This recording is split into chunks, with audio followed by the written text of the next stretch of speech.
القانتات والصادقين والصادقات والصابرين والصابرات والخاشعين والخاشعات. السلام عليكم ورحمة الله وبركاته. அளவற்ற அருளாளனும் நிகரற்ற அன்புடையவனுமாகிய அல்லாஹ்வின் திருப்பெயரால் ஆரம்பம் செய்கிறேன். அல்லாஹ் நல்லடியார்களே, அருமை சகோதர சகோதரிகளே, நாம் இன்னைக்கு என்ன பார்க்க போறோம்னு கேட்டா, தொழுகையில கவனமற்று இருக்கிறாங்க அவர்களை பத்தி சில விஷயங்களை பேசப்படும். தொழுகையை ரப்புல் ஆலமீன் கடமையாகவும் கட்டாயமாக ஆக்கியிருக்கிறான். வேற எதுலையுமே அந்த மாதிரி ஒரு ரப்பு சொல்லல. கட்டாயமா நேரம் தவறாம நிறைவேற்ற வேண்டிய ஒரு வணக்கம் என்னன்னு கேட்டா தொழுகை. நாம அதே மாதிரி செய்யறோமான்னு கேட்டா அதுல ஒரு அலட்சிய போக்கு ஏற்படுது. வாங்க சொல்லும் போது நான் அந்த வேலையா இருந்துட்டேன், ஏதோ சில காரணங்களை சொல்லி அந்த நேரத்தை கழிக்கிறது. நேரம் தவறாம தொழக்கூடிய தொழுகைக்கு மதிப்பு ஜாஸ்தி, அல்லாவும் சந்தோஷப்படுறான். மலக்குகள்கிட்ட பெருமை பாராட்டுறான். என்னோட அடியான் எந்த வேலையா இருந்தாலும் அதை நிறுத்திட்டு என்ன தொழுவை ஓடி வந்து வணங்குறான் சொல்லி மலக்குகள்கிட்ட பெருமை பேசுற அளவுக்கு ஒரு உயர்வான ஒரு வணக்கம் தான் தொழுகை. நாம என்ன செய்யறோம்? வெள்ளிக்கிழமைன்னு சொன்னா 1:30 மணிக்கு தான் தொழுகை, வெளியிலுமே போய் எனக்கு உட்கார்ந்து இருக்கணும் அப்படின்னு சொல்லிட்டு டைம் இருந்தாலும் அவங்களுக்கு நேரம் அதிகப்படியான நேரம் இருந்தாலும் வழியில அங்க நேரத்தை கடத்திக்கிட்டு கொத்துவாகலாம் ஓடி முடிஞ்ச பிறகு தொழுக ஆரம்பிக்கும் போது போய் இடிச்சுக்கிட்டு விரிச்சுக்கிட்டு போய் நின்றுக்கிட்டு போய் தொழுகிறோம். முன்கூட்டியே போய் கொத்துவாக கேட்கறது ஒரு வணக்கம். அதை தவற விட்டவங்களுக்கு ஜிம்மா தொழுகை நிறைவேறினதாக அர்த்தம் இல்லை. இதை கவனத்தில் வச்சுக்கணும். ரெண்டாவது என்னன்னு கேட்டா, நாம தொழுகைக்கு சாதாரண ஐவேளை தொழுகைக்கு அவசரமா போகக்கூடாது. ஒரு 5 நிமிஷம் முன்கூட்டி போகணும்னு சொன்னா எல்லா நன்மையா முடியும். பொறுமையா நம்ம போய் நின்று தொழுகையில முழுமையா கலந்துக்கணும். இப்போ 2 மாடி கட்டிடத்துல தொழுவிக்கிறான்னு வைங்களேன். அப்போ என்ன செய்யறோம்? இகாம சொன்ன உடனே வேகமா போறோம். ஓத ஆரம்பிச்சுட்டாங்க சொன்னா படிக்கட்டை தடன்னு ஏறுறது.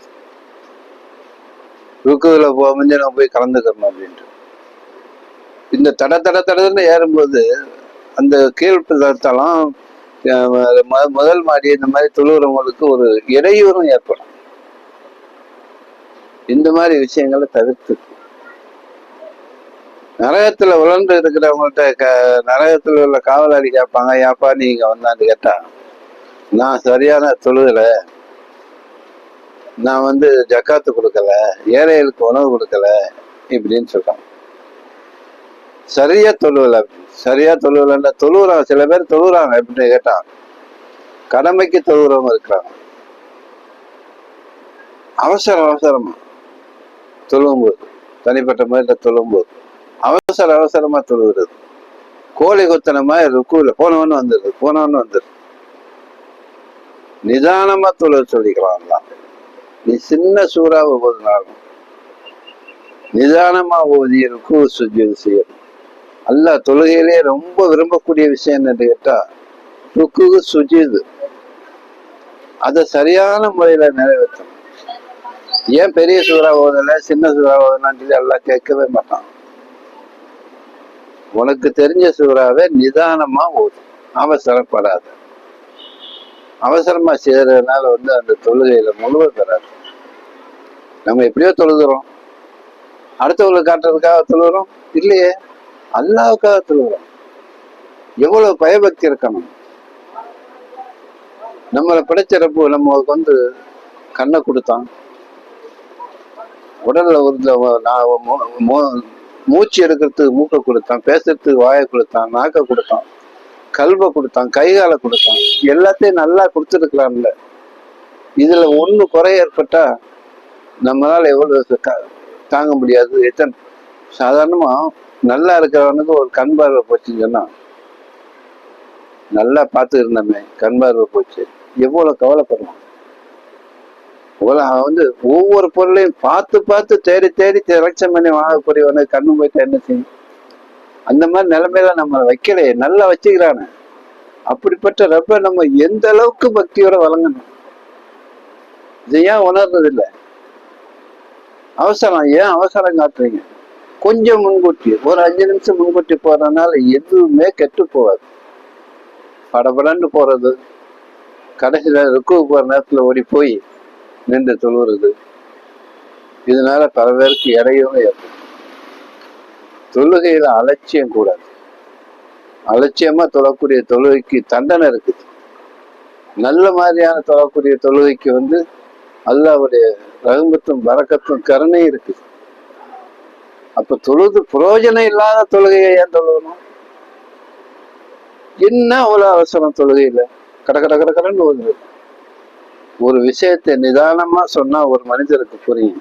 அதே விஷயத்த வேகமா சொன்னா அவருக்கு என்ன பாஷை பேசினாலே தெரியாத அளவுக்கு, புரியாத விஷயத்து அளவுக்கு அது போயிடுச்சு. அதுதான் தொழுகையில வந்து கடகடன்னு ஓதக்கூடாது. நிதானமா ஒரு தஸ்பீஹ் செய்யற கூட சுவாலாம் சொல்லிக்கிட்டு போயிடக்கூடாது. நிதானமா விட்டு விட்டு சொல்லும் போதுதான் அதுக்கு மகத்துவம் ஜாஸ்தி. ஆகவே அருமை சகோதரர்களை, தொழுகையில நிதானமா தொழுவோம், நேரம் தவறாம தொழுவோம், அவசரமா தொழுகாதீர்கள். ருக்கு சுஜூதை சரியாக செய்யுங்க.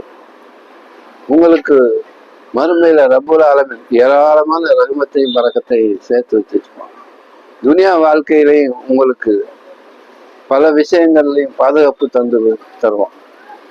ஆகவே தொழுகையில நிதானத்துடனும் பயபக்தியுடனும் அல்லாஹ்வை நேரடியா பார்த்து நம்ம பேசக்கூடிய மாதிரி நினைவுல ருக்கு சுஜூது சரியான முறையில செஞ்சு முழுமையா தொழுகையை நிறைவேற்றி ரப்புல் ஆலமீனுடைய சந்தோஷத்துக்கும் கருணைக்கும் அவனுடைய நினைப்பு, நம்மளுடைய நினைப்பு மாறாம இருக்கிற மாதிரி அவனும் நம்மளை நினைக்கிற அளவுக்கு வாழ்ந்து மறுமையில நன்மக்களாக சொர்க்கத்துக்கு சொந்தக்காரர்களாக ஆகக்கூடிய நன்மக்களாக உங்களை என்னை வல்ல ரஹ்மான் ஆக்கி அருள்வான் என்று கூறி இந்த சிற்றுரையை நிறைவு செய்தேன். ஆகியதான ரப்பில் ஆலமீன். அஸ்ஸலாமு அலைக்கும் ரஹ்மத்துல்லாஹி வரகாத்துஹு.